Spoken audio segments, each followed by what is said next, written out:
Hey guys, welcome to Umang study. मेरा नाम अंकुर यादव है। मैं आप सबका उमंग स्टडी में स्वागत करता हूं। आई होप आप सबकी स्टडी अच्छी चल रही होगी। लास्ट वीडियो में वैसे काफ़ी कमेंट थे कि सर डेट नहीं आ रही तो हमारा मन नहीं लग रहा पढ़ाई में, पर उनको आज मैं एक अपना ही एग्जांपल लेके बताता हूँ। देखो, मैंने कैसे ग्रेजुएशन रामजस कॉलेज से की थी। ठीक है, सब मोस्टली को पता होगा, दिल्ली यूनिवर्सिटी का कॉलेज है नॉर्थ कैंपस में। तो वहीं पे मैंने मुखर्जी नगर में कोचिंग स्टार्ट कर दी थी। ठीक है, तो वहीं पे पास में मुखर्जी नगर था तो मैंने कोचिंग स्टार्ट कर दी थी वहीं पे।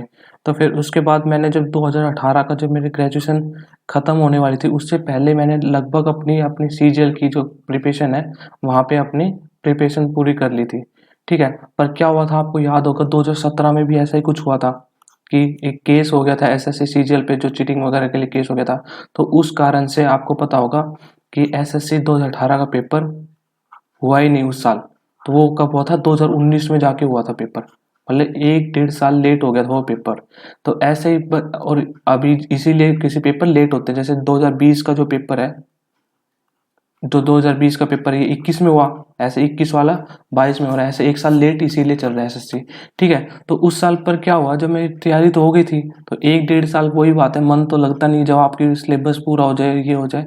तो पर उसकी वजह से मेरे को नुकसान बहुत हुआ, क्योंकि 1 साल तक मैंने स्टडी बीच में छोड़ ही दी थी। अचानक से जब पेपर आ गया एग्जाम और मैं इतनी प्रिपरेशन कर नहीं पाया, तो एट द एंड मैंने ट्राई तो पूरा ही किया, पर किसी डॉक्यूमेंट वेरिफिकेशन के बाद मेरिट लिस्ट आउट हो गया था।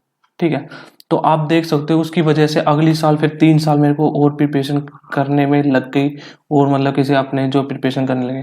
तो आप अपने सोच लीजिए, देख लीजिए, एनटीपीसी की कितनी सालों बाद तो वैकेंसी आती है। और फिर उसके बाद देखो, अगर सीबीटी 2 की आप तैयारी कर रहे हो तो पता नहीं अगली साल कब फिर पेपर होगा। तो देखो, कैंपेनिंग करनी है, अपने टीचर को सपोर्ट करना है, ठीक है, सब कुछ करना है, पर आप स्टडी रोक नहीं सकते अपनी। क्योंकि यार कैंपेनिंग आप करो और वैकेंसी और कोई ले जाए, जो भी और कोई ले जाए, फिर क्या ही फायदा कैंपेनिंग करने का। समझ रहे हो? तो आप किसी रुक नहीं सकते। एटलीस्ट अपनी करंट अफेयर को रेगुलर रखें। अपने जो वीक पॉइंट है, जैसे मान लो कोई भी आपका मैथ्स का टॉपिक वीक है, एवरेज वीक है, ठीक है, तो उसको अच्छे से कर लीजिए। जो प्रीवियस ईयर के, जैसे मैं आज मैं पेपर करवाने वाला हूँ, एटलीस्ट ये सारे पेपर एकदम, जैसे मैं डिटेल में करवाने वाला हूँ, तो एटलीस्ट ये सारे पेपर कर लीजिए। ठीक है, मतलब जो भी एक्स्ट्रा हो सकता है, जो मतलब अपनी कंफर्म कर लीजिए कि अगर पेपर हो जाएगा तो मैं कंफर्म नौकरी ले लूँगा। ठीक है, हाँ, पेशेंस रखना ही पड़ेगा आपको। ठीक है, तो चलो अब टाइम वेस्ट नहीं करते हैं, आगे अपना आज का जो भी है स्टार्ट करते हैं। तो मैं वही सीरीज कंटिन्यू कर रहा हूँ, जो 17 जनवरी 2017 का शिफ्ट फर्स्ट के जो पेपर हैं उनको डिटेल क्वेश्चन देखेंगे, डिटेल आंसर सॉल्यूशन देखेंगे, और सारे सब्जेक्ट के। ऐसा नहीं है कि आपको रीजनिंग के लिए और कहीं जाना पड़ेगा, मैथ के लिए और कहीं जाना पड़ेगा, जीएस के लिए और कहीं जाना पड़ेगा। और मैं जैसे करंट अफेयर का कोई टॉपिक आ गया, करंट अफेयर का मतलब कोई क्वेश्चन आ गया उस साल जैसे 2016 में, तो वो टॉपिक तो करंट अफेयर का नहीं आएगा। तो वो करंट अफेयर का जो 2021 में हो सकता है, देखो मैं एग्जांपल लेके बताता हूँ। जैसे मान ले कि किसी लोकपाल लोकायुक्त पूछा था दिल्ली का उस साल, ठीक है, तो इस साल भी किसी लोकायुक्त पूछेगा, तो चेंज हो सकता है करंट अफेयर। तो ऐसे ही जो भी करंट अफेयर में चेंज आएगा, वो भी करंट अफेयर में बताता रहूंगा पूरा, जैसे सारे डिटेल करते जाएंगे सारे क्वेश्चन। और लास्ट वीडियो में कहते बच्चे सर हिंदी में भी लिखवा दो, तो अब की बार मैंने हिंदी में भी क्वेश्चन ऐड कर दिए। ठीक है, तो पहले क्वेश्चन से अपने स्टार्ट करते हैं आज। देखो, पहला क्वेश्चन देख रखा है, ट्राई करो खुद एक बार तो। Find the HCF of 3341 and 3328। Video को पॉज करके आप खुद भी ट्राई कर सकते हो क्वेश्चनों को। ठीक है, तो मैं स्टार्ट करता हूँ पहले। अब देखो एचसीएफ पूछ रहा है इसमें, तो उससे पहले हम देख लेते हैं एचसीएफ कितने तरीकों से, कौन कौन तरीकों से एचसीएफ निकाला जा सकता है। सारे तरीके देख लेंगे कि कौन कौन से हैं, और फिर उसके बाद हम देखेंगे कि जो मेन तरीके से हम क्वेश्चन जो सोल्व करने वाले हैं। ठीक है, हमें पर ये सारे तरीके आने चाहिए। तो देखो फर्स्ट पहले कौन से तरीके से, जो एचसीएफ की जो डेफिनेशन क्या होता है इसका, हाईएस्ट कॉमन फैक्टर। ठीक है, तो इसमें इसी का यूज करके, इस फुल फॉर्म का यूज करके ही निकालेंगे एचसीएफ कैसे। देखो क्या, जैसे एग्जांपल लेते हैं छोटा सा, 12 और 16 हो गया। एचसीएफ का पूरा टॉपिक क्लियर कर दूंगा, आप बस वीडियो देखते रहिए। ठीक है, और लाइक कर दीजिए प्लीज है। ठीक है, तो जैसे एचसीएफ के ये 12 ले लिया और 16 ले लिया, तो पहले 12 के कौन कौन से मल्टीपल्स है इसके, 1 2 3 4 4 से डिवाइड होता है ना पूरा, 5 से नहीं होता, 6 से होता है, 12 से होता है। 16 ऐसे ही 1 2 3 से नहीं होता, 4 से होता है, 5 से नहीं होता, 6 से भी नहीं होता, 8 से होता है और 16। तो ये क्या पूछ रखा है, हाईएस्ट कॉमन फैक्टर, ठीक है। तो इसमें क्या हाईएस्ट कॉमन फैक्टर कौन सा है इसमें, देखो 1 2 कॉमन तो है पर हाईएस्ट कौन सा है, 4। तो इन दोनों का 12 और 16 का एचसीएफ कितना आ गया, 4। तो ये पहला तरीका हो गया। दूसरा क्या होता है तरीका, प्राइम फैक्टर से, ठीक है, प्राइम फैक्टर से मेथड। तो यही एग्जांपल लेते हैं 12 और 16, तो इसके फैक्टर कर लो, जैसे 2 इंटू 2 4 और ये कितना हो गया 3, ठीक है। ऐसे इसका कितना 2 इंटू 2 इंटू 2 इंटू 8 और 16, ये कितना 2 की पावर 4। तो देखो इसमें जो भी कॉमन चीज होती है, जैसे मान लो ये 2 ए कॉमन है, ये 2 कॉमन है, बस यही कॉमन है ना, तो इनको एक को ये ले लो, एक को इसको ले लो, तो ये कितना हो गया 4, ठीक है। थर्ड मेथड देखो, डिविजन मेथड, ठीक है। ये किसी बचपन में आते थे ये क्वेश्चन, 5th 6th का टॉपिक है एचसीएफ, ठीक है। थर्ड किसी मेथड कौन सा है, डिवीजन मेथड। इसमें कैसे निकालते थे, ऐसे जैसे 16 को ऐसे ले लिया अंदर और 12 को बाहर ले लिया, ठीक है। अब कितने में जाएगा, एक पे 12 4, ठीक है। अब जो यहाँ पे 12 है डिविजन है, यहाँ पे ले आओ, ये पूरा पूरा चल जाएगा 3 पे 12, ये पूरा कट गया। पूरा कटने के बाद जो लास्ट वाला जो किसी डिवाइजर होता है वही क्या होता है हमारा एचसीएफ होता है। पर हमें इन तरीकों से नहीं करना क्योंकि ये बचपन के तरीके हैं। अब कंपटीशन का है ना, तो हमें अच्छे तरीकों से करना है जिससे सिलेक्शन होता है, इनसे सिलेक्शन नहीं होता। हाँ नॉलेज के लिए जरूरी है कि अगर कोई क्वेश्चन आ गया तो उसके लिए मतलब कैसे ये तरीके भी आने चाहिए, ठीक है। ठीक है, तो अब देखो असली मेथड के लिए, जो असली मेथड जो हमें करना है जिस मेथड से, उसमें हमें कैसे करना है, देखो हमें उसके लिए दो चीजें याद रखनी पड़ेंगी। फर्स्ट चीज क्या है, जो एचसीएफ होता है ना हमारा, कोई भी मान लो 2 नंबर है ए और बी, तो ये कभी भी वन जो एचसीएफ होगा इन दोनों के डिफरेंस से बड़ा नहीं हो सकता, ठीक है। मान लो कैसे, जैसे 12 और 16 था, एग्जाम्पल समझते हैं। तो जो हमारा इन दोनों का एचसीएफ आएगा, इनका दोनों का डिफरेंस, जैसे 16 माइनस में 12, तो जो एचसीएफ आएगा ना, क्या तो किसी 4 से बड़ा नहीं हो सकता, इससे छोटा ही रहेगा, ठीक है। ये तो एक बात होगी। दूसरी बात कि जो डिफरेंस आया ना, जैसे 4, क्या तो ये डिफरेंस ही आंसर है, क्या फिर इसका कोई फैक्टर है। मान लो इसके फैक्टर कौन से 1 2 या 4, तो इनमें से जो सबसे बड़ा है ना, अगर मान लो डिफरेंस जैसे 4 आया, तो 4 ही अगर 12 और 16 को पूरा पूरा डिवाइड कर देता है तो क्या आ गया, 4 ही हमारा आंसर हो जाएगा। अगर 4 नहीं होगा फिर 2 से ट्राई करके देखेंगे, फिर 1 हो जाएगा, ठीक है।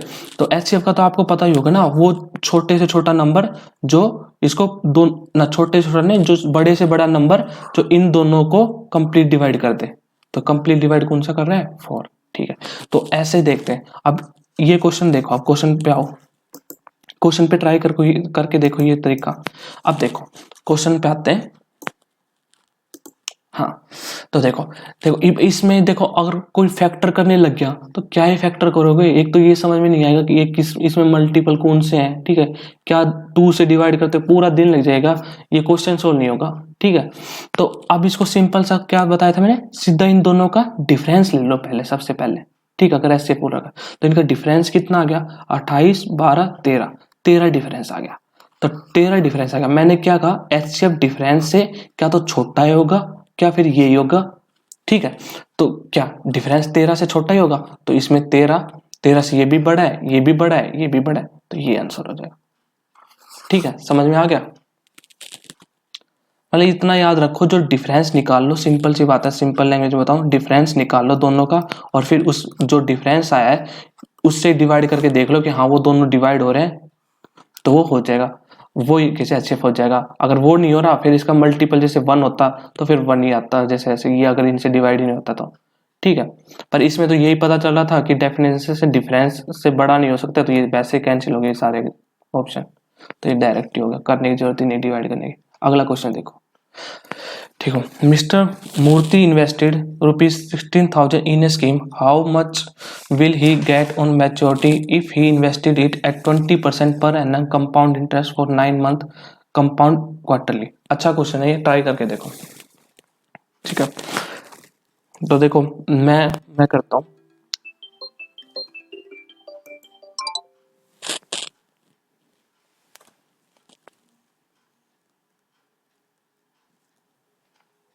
सॉरी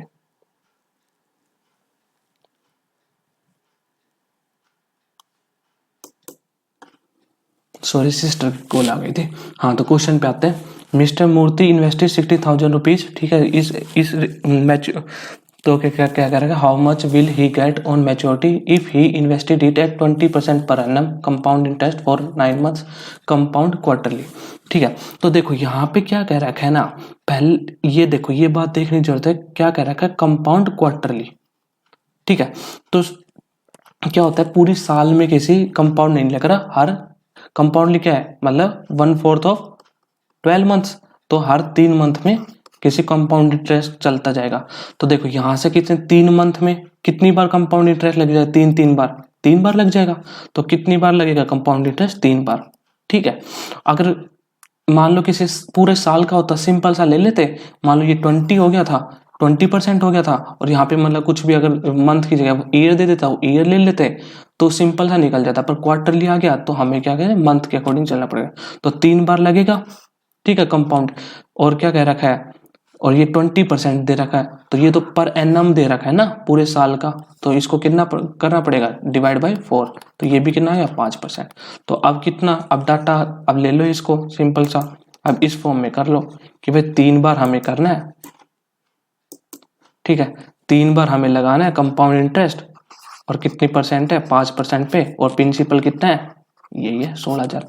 तो कितना बन जाएगा, अमाउंट बढ़ाने के लिए कितना बन जाएगा भाई, 16,000 इंटू में 20/21, ये होता है ना 5%, 1/20, और 20 से कितना हो रहा है 21, फिर अगली साल भी कितना होगा कंपाउंड इंटरेस्ट, 20 से 21, अगली साल भी कितना होगा 20 से 21। ठीक है, तो इसको कैलकुलेशन को सोल्व कर लो, तो ये कितना आ जाएगा, इतना ही आ जाएगा। कितना आ जाएगा भाई, ये 8 8 और 2, 2 पे 4 4 1 ग्राम 21 इंटू में 2, तो ये कितना आ गया 4, 4 दुनिया 8 8 और 1 आ गया, और ये कितना आ गया 8, और ये कितना 5 और 8। ठीक है, तो ये आंसर आ जाएगा।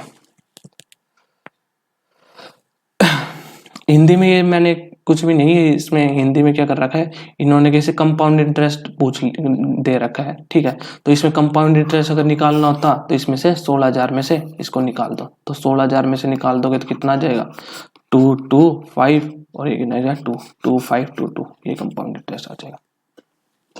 ठीक है, अगला क्वेश्चन देखो, the cash difference between the selling price of an article at profit 4% and 6% is 3, the ratio of, एक लेखपाल एक विक्रम मूल्य पर 4% और 6% के लाभ के बीच नगद उत्तर 3 है, 2 विक्रय मूल्य का अनुमात।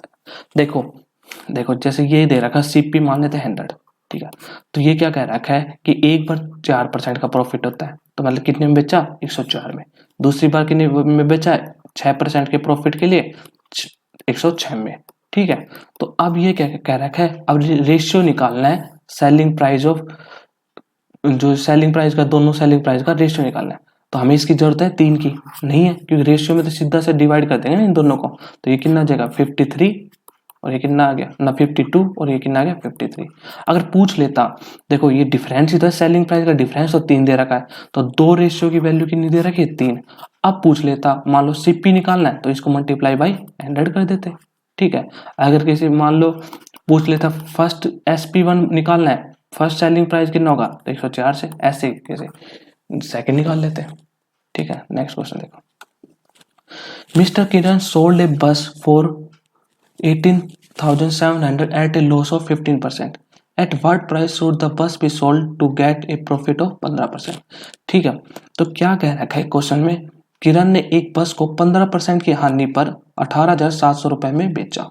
ठीक है, और 15% का लाभ प्राप्त करने के लिए बस को किस कीमत पर बेचा जाना चाहिए।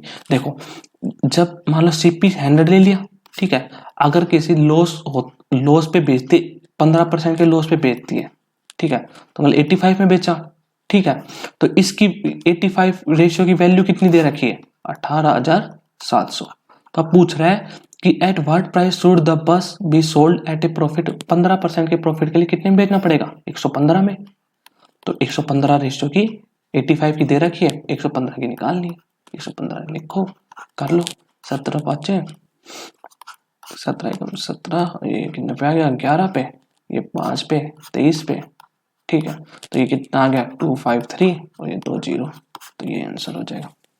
ठीक है, समझ में आया। आसानी क्वेश्चन आते हैं इतने, थोड़ा सा स्पीड बढ़ानी पड़ेगी आपको कैलकुलेशन वगैरह पे और जो काम करना पड़ेगा। ठीक है, और तो क्वेश्चन तो इतने हार्ड नहीं आ रहे। ठीक है, which schedule of the constitution of India list the state and union territory of India. ठीक है, तो स्टेट और किसी जो हमारे यूनियन टेरिटरी किस शेड्यूल में आते हैं, मतलब कौन सी अनुसूची में आते हैं। तो ये तो कौन सी अनुसूची में आते हैं, पहली अनुसूची में। देखो आपको ये हमेशा पता रहना चाहिए कि जैसे अपने ये पता होगा आपको अभी कॉन्स्टिट्यूशन में, हमारे कॉन्स्टिट्यूशन में जब हमारा कॉन्स्टिट्यूशन बना था, संविधान जब बना था उस टाइम 3 चीजें होती हैं, जैसे एक तो पार्ट्स हो गए, एक शेड्यूल अधिसूची होगी, एक क्या हो गए आर्टिकल्स हो गए। तो फर्स्ट तो ये पता होना चाहिए जब हमारा कॉन्स्टिट्यूशन बना जब कितने पार्ट थे बताओ, 25, और किसी नहीं ये 25 तो अब है ना, पहले कितने थे 22, शेड्यूल कितने थे उस टाइम 8, आर्टिकल कितने थे 395, और अब ये कितने हो गए, शेड्यूल हो गए 12, आर्टिकल कितने हो गए 448, और पार्ट्स कितने हो गए 25। ठीक है, तो अब आपका है ना ये इंपॉर्टेंट तो आर्टिकल्स याद होने चाहिए, ये तो पता ही होगा आपको। ठीक है, अगर CBT 1 दिया है या पहले पेपर दिया है तो कितने इंपॉर्टेंट दिया आपको पता होगा। तो देखो पहला शेड्यूल आपको पता चल गया क्या आते हैं, स्टेट और यूनियन टेरिटरी आते हैं, और दूसरे कैसे शेड्यूल के अंदर क्या आते हैं, प्रोविजनल रिलेटेड टू सैलरीज। ठीक है, और तीसरे शेड्यूल के अंदर क्या आते हैं, जो ओथ वगैरह लेते हैं जो भी मतलब लीडर वगैरह, वो किस में आते हैं, ओथ वगैरह तीसरे में आते हैं। ठीक है, चौथे में क्या आते हैं, जो राज्यसभा में कितनी सीटें होंगी कौन से स्टेट के लिए, तो वो किस में आती हैं, किसी फोर्थ में आते हैं, क्या allocation of seats in Rajya Sabha to state and union territory. और जो 5th शेड्यूल में आते हैं वो कौन से आते हैं, किसी स्पेशल प्रोविजन जो होते हैं ना शेड्यूल एरिया के लिए और सेवरल स्टेट के लिए, वो कौन से आते हैं 5th में आते हैं। और 6th में क्या आते हैं जल्दी से बताओ, 6th में जो इसमें तो लगभग सारे स्टेट आ जाते हैं, पर 4 स्टेट जो होते हैं ना वो इस 5th वाले शेड्यूल में नहीं आते, वो कितने किस में आते हैं 6th में। तो ये पूछ सकता है 6th शेड्यूल में कौन कौन से स्टेट आते हैं, तो याद रखो ये कौन कौन से स्टेट आते हैं, असम, मेघालय, ठीक है, और कौन सा आ गया त्रिपुरा, एक और था यार याद नहीं आ रहा, रुको याद करने दो, मेघालय में असम, मेघालय, मिजोरम, हाँ। तो ये 4 स्टेट पूछ ले कौन से शेड्यूल के अंदर आते हैं, ये आते हैं 6th शेड्यूल के अंदर। और 7th शेड्यूल में कौन से आते हैं, 7th शेड्यूल में वो जो अपनी 3 लिस्ट आती है ना, याद होगा ना 3 लिस्ट कौन कौन सी आती हैं, एक आती है स्टेट लिस्ट, ठीक है, एक आती है यूनियन लिस्ट, और एक आती है कॉन्करेंट लिस्ट। मतलब क्या होता है ना, जैसे कि अपने भाई कॉन्स्टिट्यूशन कुछ चीजें किसी स्टेट के अंदर आती हैं, ठीक है, कुछ चीजें किसी यूनियन के अंदर आती है, मतलब सेंट्रल के पास पावर होती है उसकी, और कुछ क्या आती है दोनों उस पे मतलब लॉ वगैरह बना सकते हैं। तो ये इंपॉर्टेंट है, इसमें ध्यान रखना लिस्ट में कौन कौन से आते हैं, जैसे CBI हो गया, RBI हो गया, ठीक है, और कौन से डिफेंस हमारे इसी के अंदर आता है, ठीक है, क्योंकि स्टेट के अंदर पावर नहीं होती कि भाई डिफेंस वगैरह डील वगैरह जो भी होती है हमारी। फिर एटॉमिक एनर्जी इसके अंदर ही आती है स्टेट सेंट्रल के अंदर ही, ठीक है। और क्या गया, फॉरेन अफेयर हो गया हमारे, भाई जो फॉरेन में MOU वगैरह हम जो डील साइन करते हैं तो वो सेंट्रल ही करती है ना फॉरेन अफेयर्स। और कौन से गए, वार वगैरह जो होती है हमारी वो इसके अंदर आ गए। और कौन से, बैंकिंग आ गई। और रेलवे की तैयारी कर रहे तो रेलवे भी किसमें आता है, सेंट्रल में आता है। और कौन से, एयरपोर्ट आ गए, ठीक है। और क्या आ गया, पोर्ट्स आ गए। और बताओ, तो इतने बहुत हैं ये इंपॉर्टेंट। और स्टेट के अंदर कौन कौन से आते हैं, एग्रीकल्चर स्टेट के अंदर आता है, पुलिस, स्टेट पुलिस होती है ना, पुलिस आ गई, और क्या पब्लिक हेल्थ आ गया, और कैसे लिक्विड मतलब दारू वगैरह, ये भी स्टेट के अंदर ही आते हैं। भाई कोई स्टेट बैन कर देता है, कोई स्टेट जैसे गुजरात में बैन है तो स्टेट के अंदर ही आया ना, अगर सेंट्रल में होता तो सबके लिए एक ही रूल होता। ठीक है, और हस्बेंड्री आ गई, पशुपालन वगैरह। कंटेंट के लिए कैसे आप खुद करेंगे, ठीक है, देखेंगे। वैसे इंपॉर्टेंट बता देता हूँ मैं, आईपीसी जो होती है वो इसके अंदर आती है, एजुकेशन जो होती है इसके अंदर आती है, फॉरेस्ट इसके अंदर आता है, ठीक है, और कितने और यही है इंपॉर्टेंट तो, ठीक है, लेबर यूनियन इसके अंदर ही आती है, ठीक है। तो इतना काफी है। अगला क्वेश्चन देखते हैं। देखो, who among the following the current Lokayukta of Delhi. देखो उस टाइम जब ये क्वेश्चन आया था तो कौन थी, जस्टिस रीवा खेतरापाल। तो जस्टिस रीवा खेतरापाल थी और अभी भी यही है, ठीक है, तो चेंज नहीं हुआ लोकायुक्त। और अभी ये क्वेश्चन आया तो आप ये मेरे को बताएंगे किसी कमेंट बॉक्स में, अभी लोकपाल कौन है हमारे, डिटेल में बताएंगे किस टाइम किसी लोकपाल थे, कौन है फर्स्ट, ठीक है। अगला बताओ, देखो क्वेश्चन पढ़ो। A mobile plan cost ₹32 for 6 minute, what is approximate cost in rupee for 4 minute. Simple सा क्वेश्चन है, ये दे रखा है एक मोबाइल प्लान है, प्लान की कीमत 6 मिनट के लिए 32 रुपए, 4 मिनट के लिए निकालनी है। ये तो सिंपल सा, 6 मिनट के लिए 32 दे रखी है, 1 मिनट के लिए 32/6 हो गया, 4 मिनट के लिए कितना हो गया 32/6 ना 32, 6 गुना में 4, तो ये कितना हो गया करके देखो जल्दी से, तो ये कितना आ गया 3 3 तो, और ये कितना का 64 और कितना आ गया 3, तो ये कितना आ गया 21.333, तो ये आएगा फर्स्ट आंसर। देखो ये पढ़ो, गंधार कला 1ली शताब्दी ईस्वी पूर्वी और 7वीं शताब्दी ईस्वी पूर्वी के बीच विकसित बौद्ध दृश्य कला की एक शैली है जो खालिस्तान राज्यवंश के दौरान काफी हद तक विकसित हुई थी। ठीक है, तो ये जो किसी गंधारा आर्ट थी, ये किसी कौन सी डायनेस्टी के टाइम बहुत ज्यादा विकसित हुई थी या फ्लोरिस्ट हुई थी। तो ये किसकी डायनेस्टी के टाइम में थे, कुषाण की डायनेस्टी। अगर पूछ ले कि कौन से पार्ट्स में ज्यादा फेमस थी, तो ये जो आज के पाकिस्तान और अफगानिस्तान, इस वाले पार्ट में, मतलब भारत के इस वाले पार्ट में, तो इस वाले किसी पाकिस्तान और अफगानिस्तान में ये फेमस थी आर्ट। आया समझ में। अगला क्वेश्चन देखो, हाँ ये क्वेश्चन अच्छा है, रीजनिंग का क्वेश्चन है, रैंकिंग का, ट्राई करो खुद से वीडियो पॉज करके, ठीक है। तो मैं करता हूं, देखो क्या दे रखा है, गौतम एक कक्षा में 18वें स्थान पर है, अंत से उसकी रैंक क्या है। ठीक है, कक्षा में 47 स्टूडेंट है। देखो ये क्वेश्चन क्या दे रखा है, a question have two statement labels, you have to decide which statement is sufficient to answer the question। देखो ये तो दे रखी है क्या, स्टेटमेंट। देखो ये वाली हिंदी बताऊंगा, ये वाली क्या दे रखी है, स्टेटमेंट दे रखी है। तो ये बताना, ये वाला क्वेश्चन सोल्व करने के लिए हमें पहले वाला डाटा चाहिए या दूसरा चाहिए या दोनों चाहिए या एक से भी काम चल जाएगा। ठीक है, तो ये बताना है। तो पहले हम क्वेश्चन को उठा लेते हैं। ठीक है, क्या लिख रखा है, देखो इस टाइप में अगर क्वेश्चन करोगे ना, तो मैं अभी जो कर रहा हूँ, रैंकिंग के सारे क्वेश्चन हो जाएंगे। एसएससी को कह लो, जो किसी प्रील में आते हैं, एसएससी के ले लो, रेलवे के ले लो, सिंपल आते हैं रैंकिंग के, सिंपल से तरीके से। देखो इस तरीके से कर लिया करो, कोई तरीका भी नहीं है, बेसिक तरीका है। तो गौतम रैंक 18th इन ए क्लास, तो जो दे रखा है जिसके बारे में उसको उठा लो, पहले लिखा। ठीक है, इसकी रैंक क्या दे रखी है, 18th दे रखी है, तो 18th दे रखी है तो 17 बंदे आगे होंगे, मानते हो। ठीक है, और what is his last rank from the last, मतलब व्हाट इज इसकी रैंक लास्ट में से कितनी होगी। तो हमें अगर देखो लास्ट में अगर पता चल जाए कि इसके पीछे कितने बंदे हैं, तो इसकी रैंक बता देंगे। ठीक है, तो अब पहली स्टेटमेंट पे आओ, देयर आर 47 स्टूडेंट। देखो अगर 47 स्टूडेंट दे रखे हैं, तो देखो 18 तो ये हो गए, तो पीछे वाले स्टूडेंट निकाल सकते हैं ना, इसके टोटल दे रखा है जब। ठीक है, तो कितने आएगा, अगर हम रैंकिंग निकाले भी, आंसर निकाले तो कितना आएगा, 18 प्लस में कितना आ गया ये 22 और कितना हो गया 29। ठीक है, तो ये कितने बंदे हो गए इसके पीछे 29, तो इसकी रैंक कितनी आ गई 30वीं रैंक आ गई। तो हमारा काम तो किसी टोटल स्टूडेंट से काम चल गया, मतलब पहली स्टेटमेंट भी काफी है। पर दूसरी स्टेटमेंट भी देखते हैं।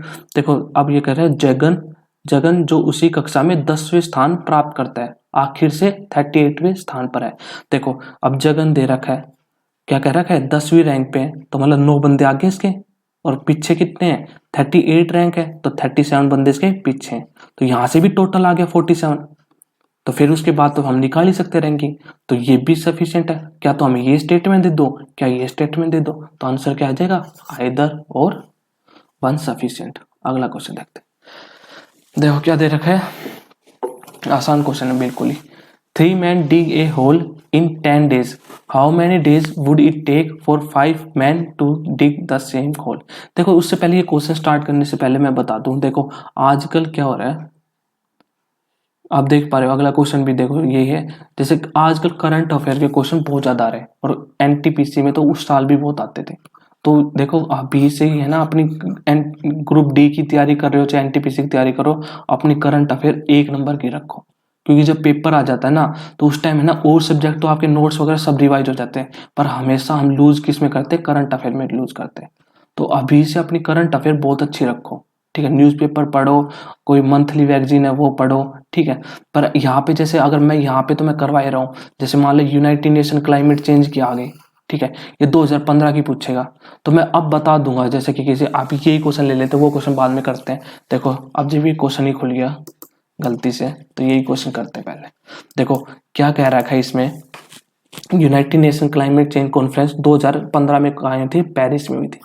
तो अब देखो 2021 में हबीब हुई थी, याद होना चाहिए, अगर कोई न्यूज़पेपर पढ़ता हो तो उसको पता होगा। तो हबीब ये कॉन्फ्रेंस चली थी, कब से कब तक चली थी, 31 अक्टूबर से लेके 13 नवंबर तक 2021 में। और ये कहाँ पे हुई थी, हेल्ड कहाँ पे हुई थी, ग्लासगो, जो कि स्कॉटलैंड में है। स्कॉटलैंड कहाँ पे है, यूके के अंदर, यूनाइटेड किंगडम के अंदर। ठीक है, और क्या था इसमें, देखो इसमें है ना ये जो United Nation climate change conference है ना, इसको कई बार ऐसे भी लिख देते हैं, कई ऐसे पूछ लेते हैं कोप के नाम से, कोप 26। और यहाँ पे 26 क्या है, क्या है ये एडिशन है, मतलब कौन सी बार हुई थी, एडिशन। ठीक है, जैसे अगर पूछ ले 2021 वाला कौन सा एडिशन था, तो ये कौन सा एडिशन था, 26 एडिशन था। ठीक है, और पहली बार पूछ ले कि किसी फर्स्ट बार ये कॉन्फ्रेंस कहाँ पे हुई थी, तो 1992 में बर्लिन में, जो बर्लिन कहाँ पे है, जर्मनी के अंदर, वहां पे हुई थी ये कॉन्फ्रेंस। ये याद होना चाहिए।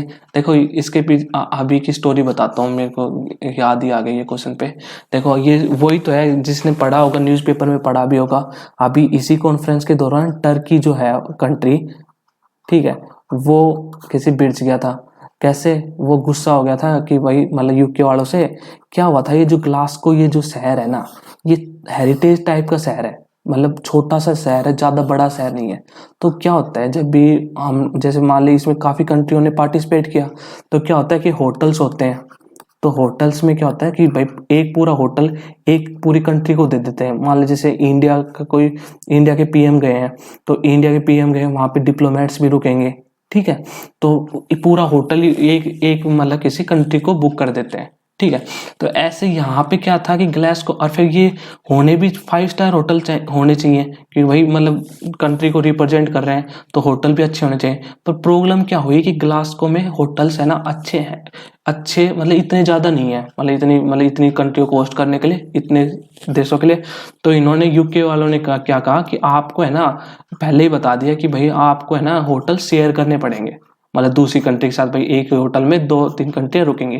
पर इन्होंने कर क्या दिया कि 2 कंट्रियों को स्पेशल ट्रीट कर दिया, एक तो यूएसए को, एक अपने इंडिया को।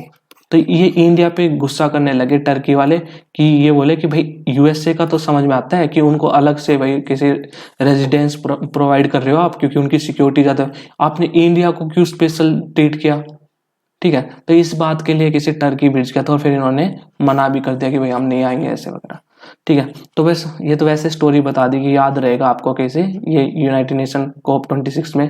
ठीक है, तो न्यूज़पेपर पढ़ा करो। हाँ, मैं यही कह रहा था, करंट अफेयर पूरी ध्यान रखो। अभी करंट अफेयर काफ़ी वास्ट होती है और अपने स्ट्रॉन्ग रखो। जैसे कुछ भी करंट अफेयर में पढ़ रहे हो, जैसे मान लो ये भी आ गया, United Nation climate change conference आ गई, तो यूनाइटेड नेशन के बारे में देखो कि कब बना था, फर्स्ट टाइम कब बना था, अब इसके प्रेसिडेंट कौन है। ठीक है, तो अपने सर्च करके पढ़ते रहा करो।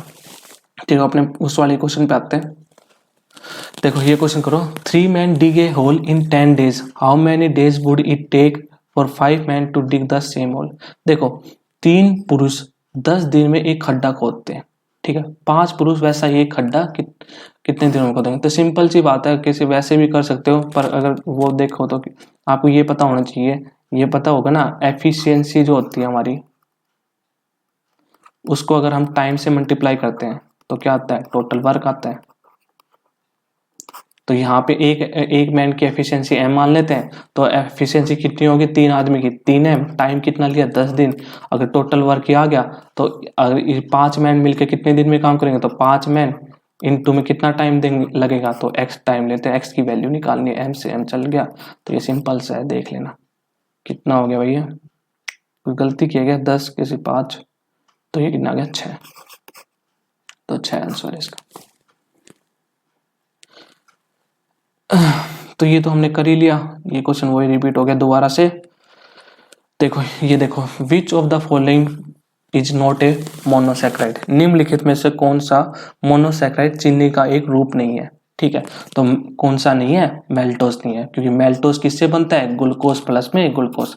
तो ये टॉपिक से बहुत ज्यादा पूछ रहे थे कि मोनोसैक्राइड क्या होते हैं, ये क्या होते हैं? कार्बोहाइड्रेट होते हैं। तो मैं पूरा कार्बोहाइड्रेट ही पढ़ा देता हूँ आपको, कि क्योंकि इसके आसपास की चीजें काफी पूछ लेते हैं हर पेपर में। ये बायो का टॉपिक है। देखो इसमें देखो, ये नोट से देखो, देखो कार्बोहाइड्रेट, देखो इंग्लिश में लिख रखा है, हिंदी में बोल दूंगा, ठीक है, समझ में आ जाएगा आपको इतने हिंदी तो। देखो carbohydrate is a complex compound of carbon, hydrogen, oxygen atom. ठीक है, जो कार्बोहाइड्रेट किस से बनता है? कार्बन से, हाइड्रोजन से, ऑक्सीजन से। ठीक है, in which carbon, hydrogen and oxygen present in ratio 1 to ratio. तो मतलब क्या है कि अगर कार्बन 1 है, हाइड्रोजन उससे दुगना होगा और ऑक्सीजन कितना होगा? 1 ही होगा। मान लो जैसे एग्जांपल से देखते हैं, ग्लूकोज है, मान लो ग्लूकोज है, तो ये क्या होता है? C6, ये होता है ना C6H12O6। तो ये रेशियो कितना होगा? 6:12:1। तो ये तो रेशियो आ गया 1:2:1। ठीक है, तो ये कह रहा था। तो अब देखो कार्बोहाइड्रेट्स 3 टाइप के होते हैं। ठीक है, एक क्या होते हैं? मोनोसैक्राइड्स, एक क्या होते हैं? डाइसैक्राइड्स, एक क्या होता है? पॉलीसैक्राइड्स। तो आपको इनके एग्जाम पता होना चाहिए, कौन कौन से मोनोसैक्राइड्स है, एटलीस्ट इतना तो पता होना चाहिए कौन कौन से मोनोसैक्राइड्स है, कौन कौन से डाइसैक्राइड है, कौन कौन से पॉलीसैक्राइड है। तो जो हमारा ग्लूकोज है, ये लिख लेना, ग्लूकोज, फ्रक्टोज और ग्लैक्टोज, ये क्या है? मोनोसैक्राइड्स है। और ये किसके अंदर मिलते हैं?